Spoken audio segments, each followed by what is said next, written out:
Over the last 20 to 25 years, largely due to the mainstream media and their insatiable desire for capitalistic gain, the sociopolitical landscape has degraded to such a degree that I think most Americans would agree with me when they say it takes a lot to shock them. But having read over the new information about what happened back in the 60s with the Kennedy assassination, that nobody to this day has yet seen the connection between what happened then and what's going on now in the White House, I think is a complete indictment of how bad the internet has been for driving people into certain camps. And once they believe something, for them, it's like a dog with a bone. They will never let it go. It's amazing to me that the people who already believed it was, let's say, the mob that killed Kennedy, well, they now more so believe that for sure. Or some people believe it was Israel that did it. And they're still, nothing changed. People just believed what they had already believed, just with more certainty. They saw whatever they wanted to see, but they didn't see the truth. Nobody's brought it up yet. And I've looked and I've searched for I've done Antarctica videos, the reruns for the last 2 or 3 days, trying to wait for somebody to bring it up. But nobody has. Now stick with us. I thought about doing this over Patreon, but wait till I show you the connection between Trump, Melania, JFK, and Jackie-Onassis Kennedy. That's the name you need to pay attention to. Now, real quick, as always, biblical values first. Thank you to everyone who continues to join us over the Florida Maquis Patreon channel. I really thought, boy, this might be a Patreon-only video, but too important. This is much, much too important because it shows something that we talk about over at the Florida Maquis Patreon channel, which is what happens when people get caught up in their emotions and they believe that they're still thinking about things rationally when all they're doing is assessing their emotions and how they feel about it, and then, I guess for lack of a better term, vomiting out online whatever those emotions are just with words. Now, if you'd like to see the difference, the 24 cognitive biases, 24 logical fallacies, join us. Love to have you over there. There's 4 levels, 2, 5, 10, and 15 a month, whatever God puts on your heart. God bless. Thank you so much. All of you who are already over there, I very, very much appreciate it. Let's not waste any time. Let's get right to it. Your emotions cloud your judgment. They form a perfect smokescreen for denial, making your path in life feel murky and confusing. In the fog of feelings, it is hard to see what's really happening. Data doesn't lie, though. It is not swayed by emotion. It is not subject to the drunken whims of feelings. Disaster is always the final destination of denial. Now, let's walk through this slowly. We've got to go through some places first, so maybe grab a frosty cold beverage, grab a friend. This is going to be one of those videos where we have to walk through some things. I know this seems like it's unrelated, but we have to start here. How many of you have heard this story? Governor DeSantis had this desire to return $878 million of federal funds back to the government because they allegedly came with ideological strings the Biden administration had attached. Well, apparently now, after one meeting with Doge guy Elon Musk, it's all been cleared away and all the problems have been solved and the money is going right back to the feds. And nobody is asking this question either. And of course, here's the Fox News article. DeSantis says Florida returned $878 million in taxpayer funds to federal government after meeting with Musk Doge. DeSantis said Florida had been trying to return federal funds to the federal government over the, quote, ideological strings attached by the Biden administration.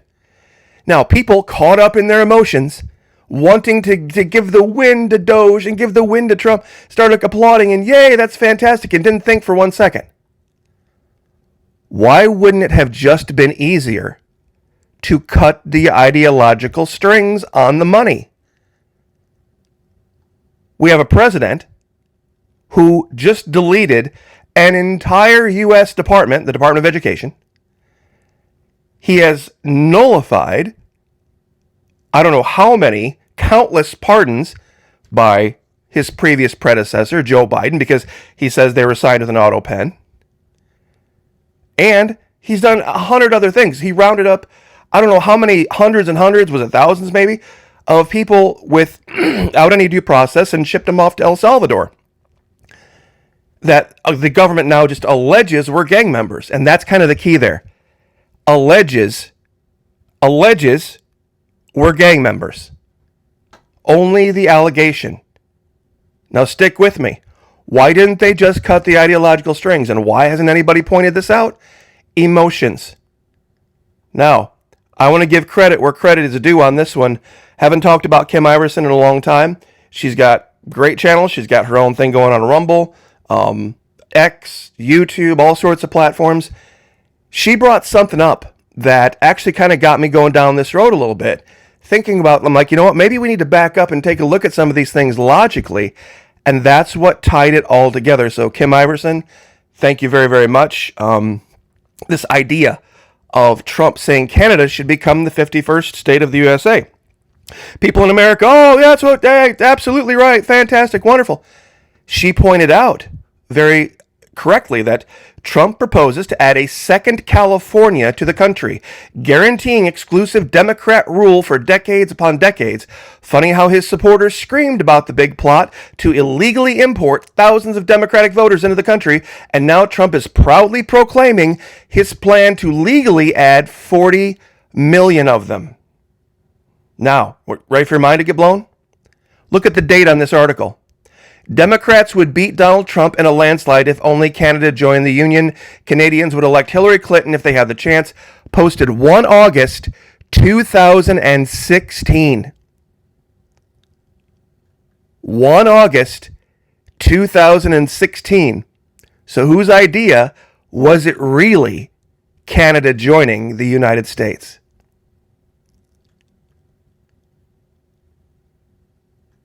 Think about that for just a minute.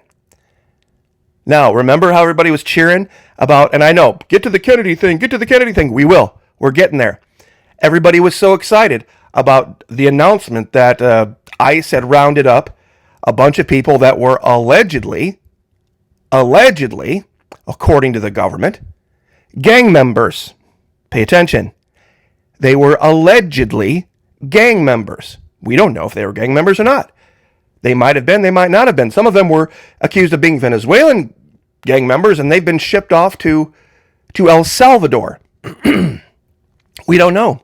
They've never had a day in court. None of the people that were shipped off ever had a day in court. No habeas corpus, no nothing. Even Ann Coulter has talked about this strange idea. She said, look, there's almost no one she doesn't want to deport, but unless somebody has actually committed a crime, isn't it a violation of the First Amendment? Now she's talking about the people who are the pro-Hamas students here, but it's a pattern. And Kim Iverson, very, very smartly, March 16, remarks, people will relinquish all rights for safety and security. These people Attorney General Bondi is calling terrorists have had no trial and no chance to defend themselves. We don't even know who they are. Ignoring the Constitution doesn't make us safe. It puts us all in peril. I don't want gang members running the streets any more than you do, but we need to prove that, don't we? And she even says this. You know, a week earlier, she said the biggest threat to our country is drugs and gangs. Not as what was alleged by Tulsi Gabbard, Islamic terrorism. The biggest threat to the average American is some guy strung out on drugs or the gangs. Now, here's where you need to stick with me on this. 9 minutes in. How many of you knew that we had gangsters a long time ago in this country? Irish gangs, Italian gangs, Chinese gangs. And I don't remember the Justice Department at that time, in the early 1900s, alleging any of them should be deported back to Italy, back to Ireland, back to wherever they came from. If they were living here, they had rights. And once again, in another tweet that I couldn't find again, the Supreme Court has ruled multiple times that First Amendment applies to people who are living here, to persons, not to citizens. The amendments in the Constitution apply to persons, not to citizens. In fact, it was it would have been abominable to the founding fathers, the idea of the government deciding who a legal person is and who a legal person isn't. Now, you see this guy? If you asked AI to create for you a more threatening looking mobster billionaire, you couldn't than Onassis. See, this was the guy that Jackie Kennedy at the time, she was so distraught that she ended up wrapping her legs around this guy. Not very much longer after that. And how many of you heard, I know Alex Jones covered it, so I'm sure everybody's heard the phone call between her and LBJ. I'll bet she was probably giving him a toss or two every other evening, given what we know about JFK in Maryland. Now think about this for just a second. At that time, a billionaire meant a hell of a lot more than it does now. $1 billion at that time, in that era, was a hell of a lot more money than $1 billion is now. That's how rich this guy was. Now, is anybody putting it together? How many of you saw the enhanced footage where she's there and he's leaned over and the next frame, a round comes through and his entire head gets evacuated out the back of his skull and she doesn't even flinch. And then here is her handing a gun to the Secret Service agent at the back of the limo. Think about that for just a minute. Now, I know that Jackie O was a fairly good-looking woman. But after this, Onassis purchased an entire island in the Ionian Sea. An entire freaking island in the Ionian Sea for her. And that's where she lived. On her own private island off the coast of Greece. In fact, he even built her own private island, her own custom-made house. It's called the Pink House. Now, guys, I know that having a roll in the hay with a younger woman is one of those things that older men really do value. But an entire island, and on said island, her own house, could maybe that have been a way to keep her away from the press? To keep her away from saying anything about anything? I'm telling you right now, don't let your feelings cloud your judgment. Now, we had gangs then in this country. We have gangs now in this country. I don't think JFK would have ever said that because they're gangs and they're from Ireland or they're from Italy or perhaps even from Greece, that they wouldn't have been entitled to due process.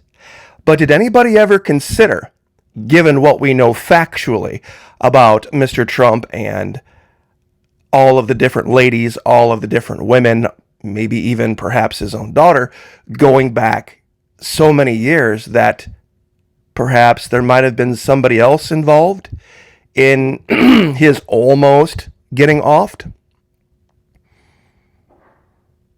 Did anybody even think about that? Who would have benefited? Who would have benefited the most? Think about it for just a second. Especially the second attempt on Mr. Trump. Somebody would have had to known some very, very specific things about, and nobody ever got into this. It all got brushed under the rug. The second attempt on Trump's life. How did that guy, Donald Trump had changed plans at the last minute. He was going to play at one golf course, and then at the last minute, he decided to play at another, and that second guy that was hanging out by the fence, somehow he knew to be there. Who would have had access to that knowledge? Who would have had access to that knowledge and who would have benefited? Hell hath no fury like a woman scorned. And I'm telling you right now, this is what I think this is. This is why I think Trump he wants to completely redo the Jackie's Rose Garden thing, and he wants to pave over the whole thing. Because I think he knows too. And I think she got away with it. Because nobody's even looking at her. Nobody has even alleged that perhaps Melania, having been made a fool of over and over and over again with this guy and this other guy, or whatever, women and all this stuff. Imagine it from her point of view.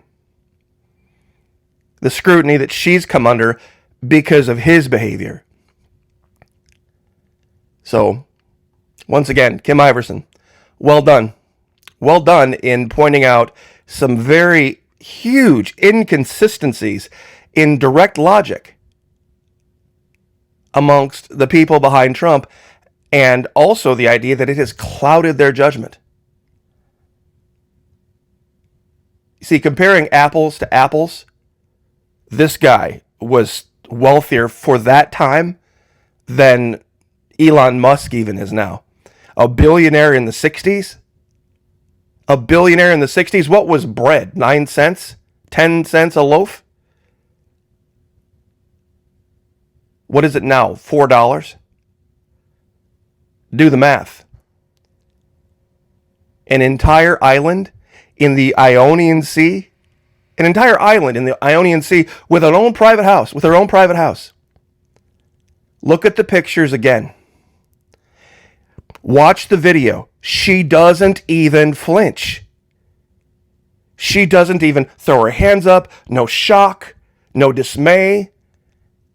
Any other normal human being would have been, I don't care who you are. I don't care who you are. Something like that happens within literally a foot away from you. You're not going to react like she reacted. Unless you knew what was happening, unless you knew what was going down. So this is, for me, a slam dunk. An absolute slam dunk. Every conspiracy theory I've ever heard, I don't think I've ever heard this one. But now it makes sense. But nobody is saying anything about it. Think about this for a minute. Remember back when everybody was being censored online? Anyone censoring speech is never the good guys. And now MAGA 2025, deport anyone who criticizes our ally Israel. And deport anyone who's even alleged by anyone else to be tied to any other group that could possibly have been associated with some kind of a crime. Folks, we had gangs in this country. Lots of them. And we still do. We still do. Why is nobody calling for the deportation of the Bloods or the Crips or the anybody else? Gangsters.org. Why aren't they getting sent back to Europe or wherever they're from? Or any other continent, hint, hint, to those of you over at Patreon. So, I will leave that there. Tell me what I've missed. Tell me how I'm wrong here. There's never been a time in this country we haven't had gangs. Never been a time. Why is it these specific ones, especially MS-13, that was actually created in California, not El Salvador? MS-13 was created in El Salvador, in Southern California, not El Salvador. They're El Salvadorians that were in prison in Southern California that created the gang there. And the Venezuelan alleged, the Tren de Aragua, that are in Venezuela, why are we sending them to El Salvador? Why aren't we repatriating them back to Venezuela like we said we would? But still, why are we even doing what we're doing with absolutely no habeas corpus, with no rights whatsoever? Nowhere in the Constitution does it say that people don't have rights. Nowhere in the Constitution does it say that this only applies to this group of people. It says all men. Does it not say in the Constitution that all men are endowed by God with certain inalienable rights. And then they list the Bill of Rights. So I will leave it there. Love to have you over at Patreon. God bless. Pray for each other. Pray for me. I'll pray for you. Lift each other up. Like, share, subscribe. And once again, check out Kim Iverson. Thank you guys so much. We'll see you guys next time.